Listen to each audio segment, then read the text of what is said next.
हडपसरमधील बेकायदा होर्डिंग प्रकरणी अखेर महापालिकेला कारवाई करावी लागली आहे। रोकटोक महाराष्ट्र न्यूज चॅनलने सातत्याने आवाज उठवल्यानंतर वैभव थिएटर समोरील बेकायदा होर्डिंग पुणे महापालिकेने काढून टाकले।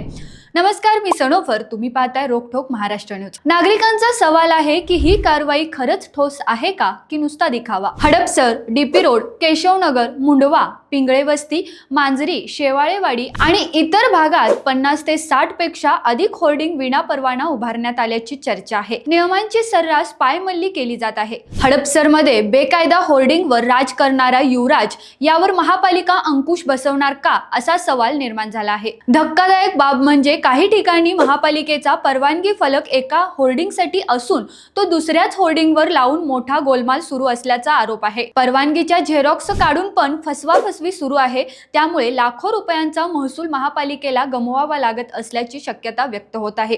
फक्त आर्थिक घोटाळाच नाही तर पर्यावरणाचेही मोठे नुकसान झाले आहे। फांद्या तोडण्याची परवानगी घेऊन मोठमोठी झाडे तोडण्यात आल्याचे आरोप होत आहेत। सर्वात महत्त्वाचे म्हणजे हे होर्डिंग रस्त्यावर आणि फुटपाथवर उभारले गेल्यामुळे पादचारी आणि वाहन चालकांच्या जीविताला धोका निर्माण झाला आहे। अपघात झाल्यास जबाबदार कोण? नागरिकांचा आरोप आहे की काही अधिकारी आणि कर्मचाऱ्यांच्या संगनमतामुळेच हा प्रकार सुरू आहे। आता प्रश्न असा, वैभव थिएटर समोरील एक होर्डिंग काढून महापालिका थांबणार का की संपूर्ण हडपसर परिसरातील बेकायदा होर्डिंगवर मोठी मोहीम राबवली जाणार?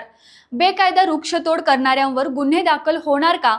होर्डिंग माफियांना चाप बसणार का? असे एक ना अनेक सवाल निर्माण झाले आहेत। रोकटोक महाराष्ट्र न्यूजच्या माध्यमातून हा मुद्दा आम्ही शेवटपर्यंत लावून धरणार आहोत। आपल्या परिसरातील बेकायदा होर्डिंगचे फोटो आणि माहिती आम्हाला नक्की पाठवा आणि रोकटोक महाराष्ट्र न्यूज चॅनलला संपर्क करा।